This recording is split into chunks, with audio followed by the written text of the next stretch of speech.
Then we're gonna go back from that, which means I have to do a loop, but this is gonna be a backwards loop. So I'm gonna do for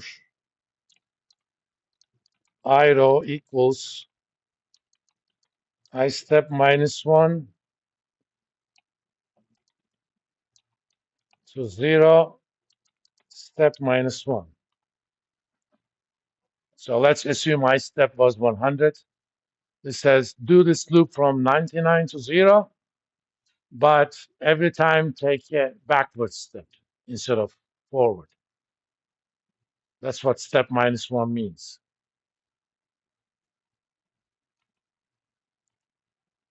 And for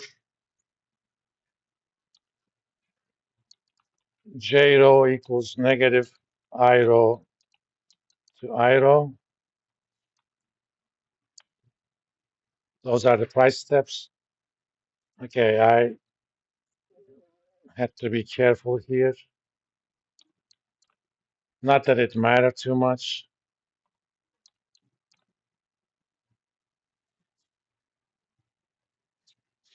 Remember, we don't have a full two-dimensional tree. We're only using a kind of a triangle unit.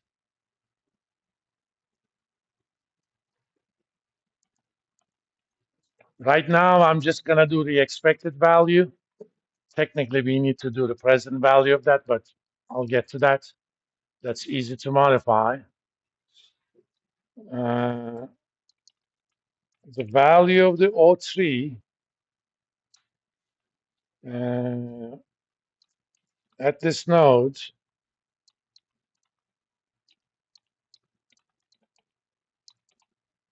equals 1/6 of the value next period, but up node, plus 1/6 value next period, but down node, and 2/3 next period, same node. So here's what we're going to do. It's going to be O3 I row plus 1. The first argument is the periods, and J row plus 1.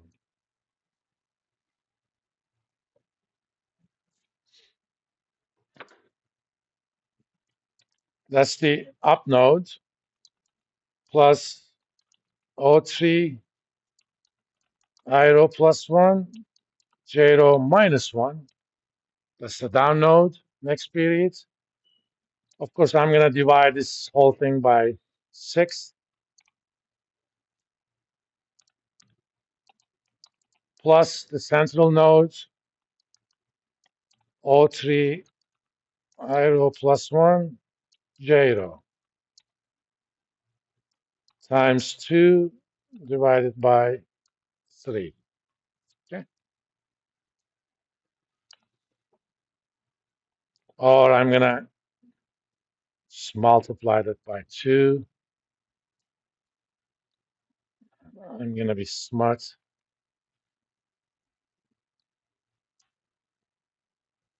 I'm going to multiply that by 4.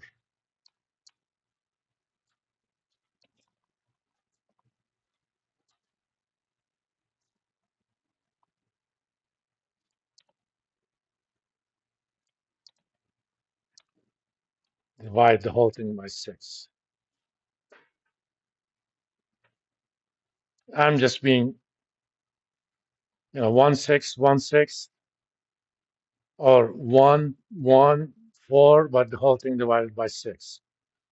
So effectively, I'm dividing the first one by 1/6, second one by 1/6, third one by 2/3, or multiplying.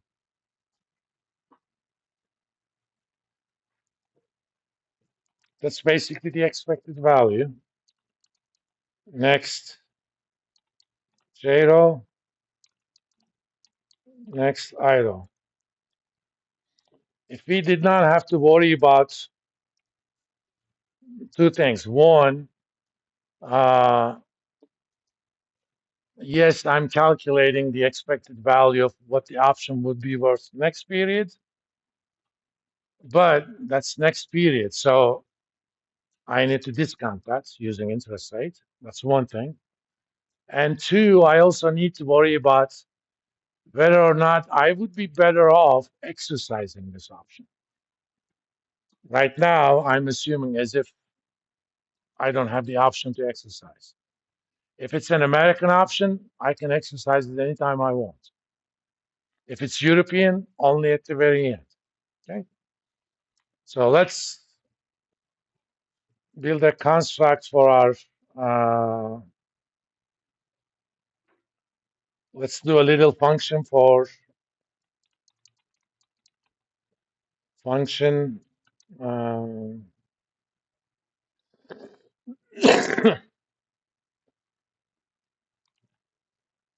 BS uh, discount. It's going to have a expo, the expected value,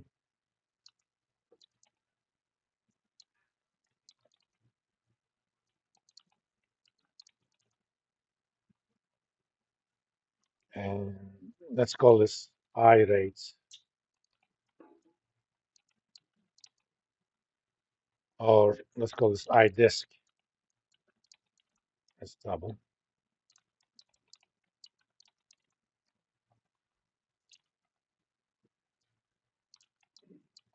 And BS discount is very simple. And this is not dupe, but double. Take the expectation divided by 1 plus the discount factor.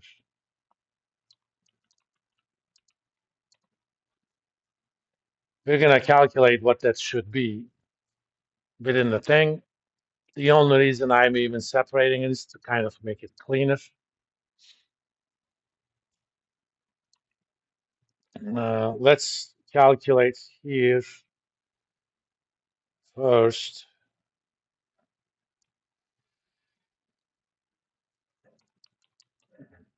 You don't have to group declarations by data type. I'm doing it for my own.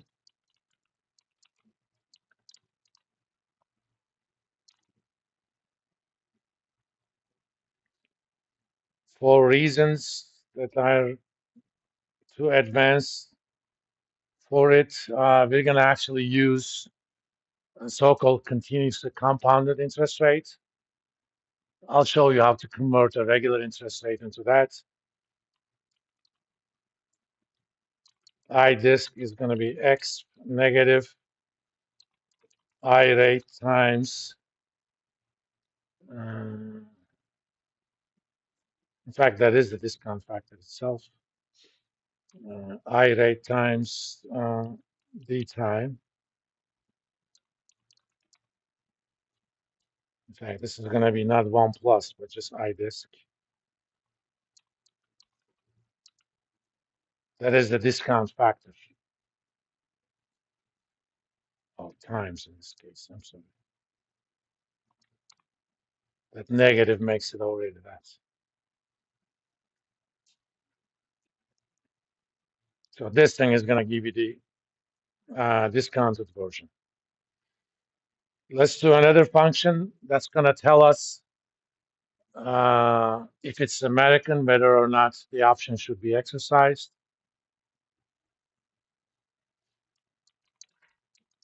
Function BS.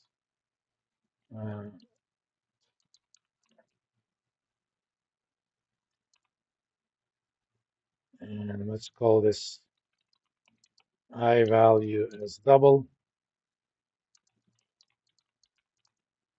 I strike as double, and optional I Yankee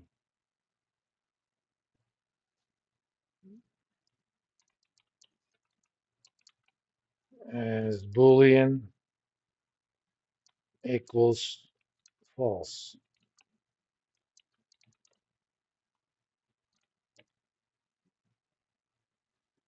We're going to do a simple check.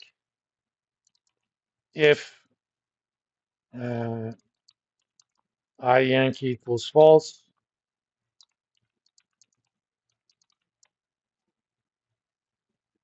that means it is not an American option, so there is no early exercise.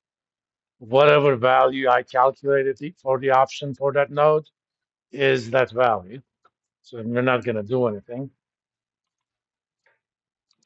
BS exercise equals I value. Else, if I also need